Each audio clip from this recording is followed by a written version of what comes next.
So yes, switching gears a little bit from consumer, which was a fascinating presentation, I thought, and talking a little bit about business.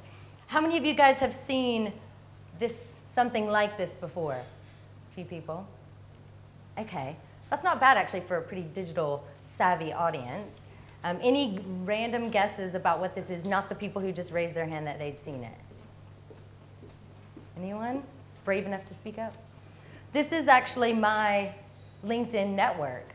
This is my professional network.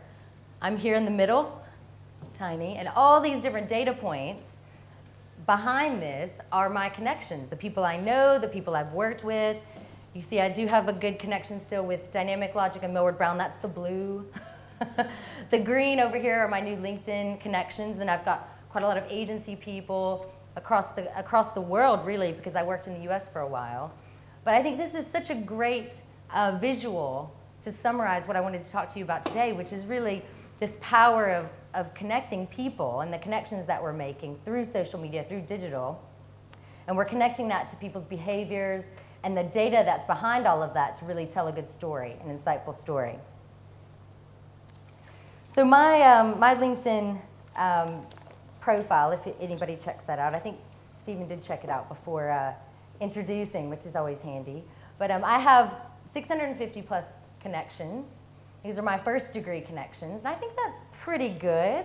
I don't know how many of you have reached the 1,000 mark. If you have 1,000 connections, that's like the next level. After you hit 500, it kind of stops telling you, and then you go to 1,000. So I've got a ways to go.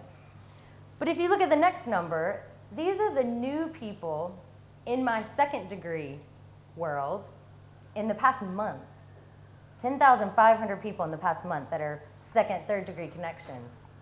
And then total professionals in my reach, more than 7 million people. I didn't even know I knew that many people to find 7 million people. I mean, that's huge. And all of these statistics that we've seen today, I think just really drive home the power of digital, of social media, that we can, with the click of a button, basically reach these people. And coming from brands trying to talk to people, I mean, that is an incredibly powerful size and scale to have a conversation. So connecting people, and that's really what social media is all about. And I know we've seen lots of stats, which I love stats as a researcher. But I wanted to share a couple with you today, and this just re-emphasizes the fact that social is huge. In the UK, and these are all, by the way, from various sources, which I think is interesting. I mean, there's no shortage of statistics about size and scale of social media. So if anyone still questions it, go Google it, see what comes up.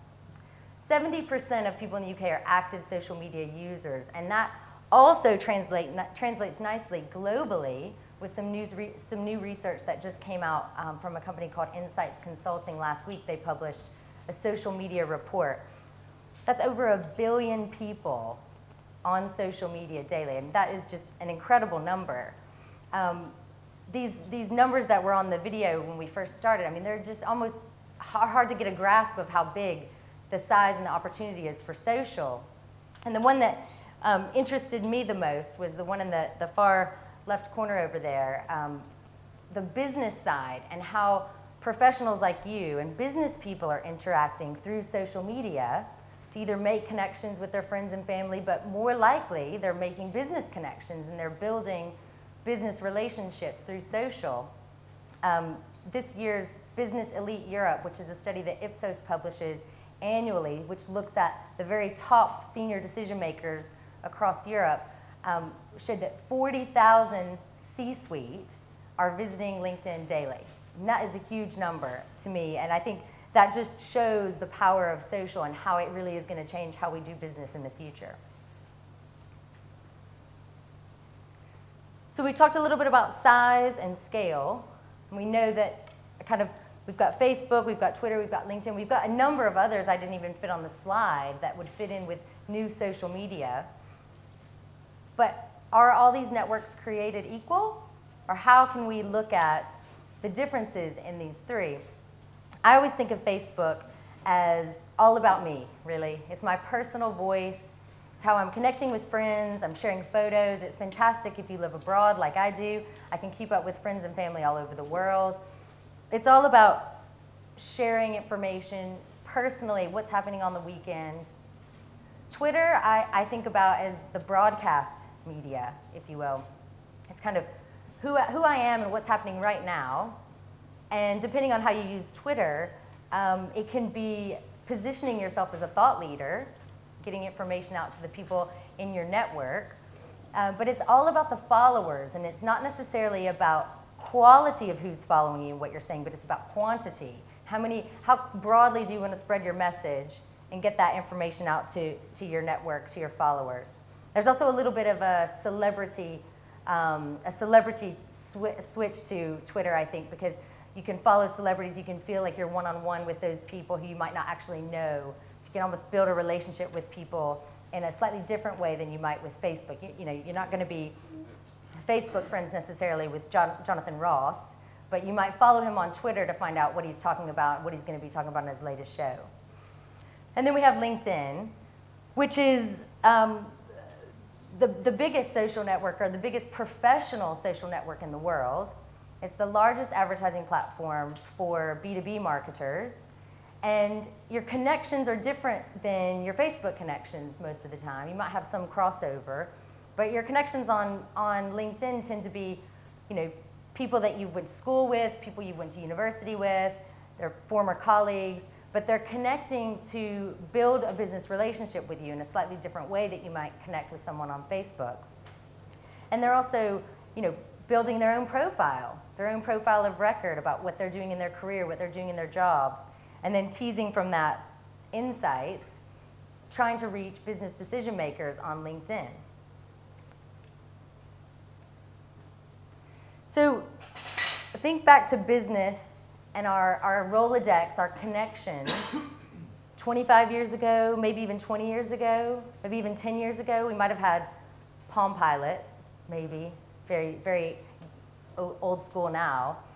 But, you know, how many people did you need to know in your professional network to be successful in your career, to be successful in your job?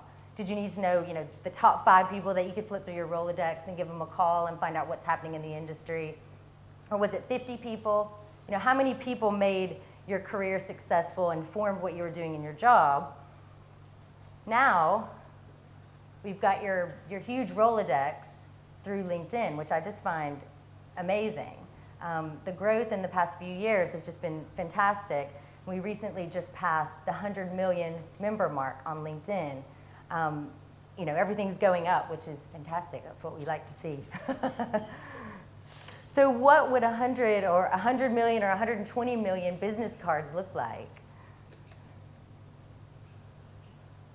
If you physically had to stack 100 million business cards, this is Mount Everest, it would be 3.5 times taller than Mount Everest, which I think is just unbelievable. So Mount Everest, for those of you who don't know, 29,029 feet, and 100 million business cards would stack up to be 98,425 feet. So to have access to these professionals, I mean, all of you are digital at agencies, at brands, you're here to connect with people live. LinkedIn is a fantastic way to also be able to connect with people, join communities, learn information about your industry, learn what people are doing.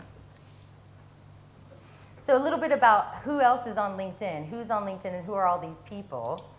We know that we tend to have more educated, more affluent people if you look at the average. These are all numbers from TGI. You know, what do we know about these people? You've got business decision makers, you've got over half that are male, you've got about 13% who have a personal income of over 60,000 euros, 35% if you look at household income. I mean, these tend to be your most educated, most affluent people with large disposable income, and they're also the ones making the decisions at their businesses. It's quite a hot commodity for marketers to want to reach these people. And this is probably the question I've gotten most often since I joined LinkedIn, is what are people actually doing on there? I don't really get it. I get an invitation, I join, and then I'm not sure what people are actually doing. we asked on an internal member survey last year in the UK, what were the top 3 reasons why people were going onto LinkedIn, and it's to connect with people. It's to reconnect with colleagues. It's to search for people. It's to learn what colleagues are doing, stay up to date on their job. It can also be to look for a new job. We had about 17% here that said they're looking for a new job, but that's not the only reason why people are going on LinkedIn. You can certainly find a great list of candidates. So, Charlie, I would recommend looking on LinkedIn for. But it's not about only finding jobs, and I think that's really my point today. I'd love for if people could take away one thing. It's to think about LinkedIn as really building out your virtual network of professionals. So what does all that mean?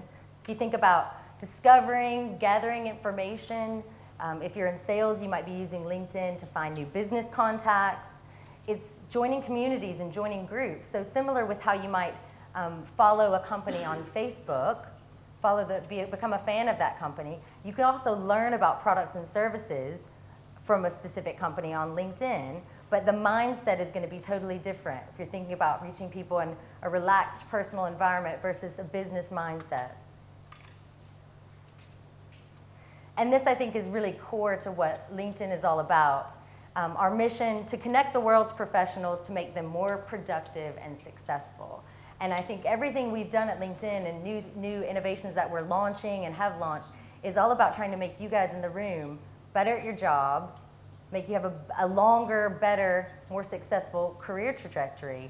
And that's really what LinkedIn is trying to do.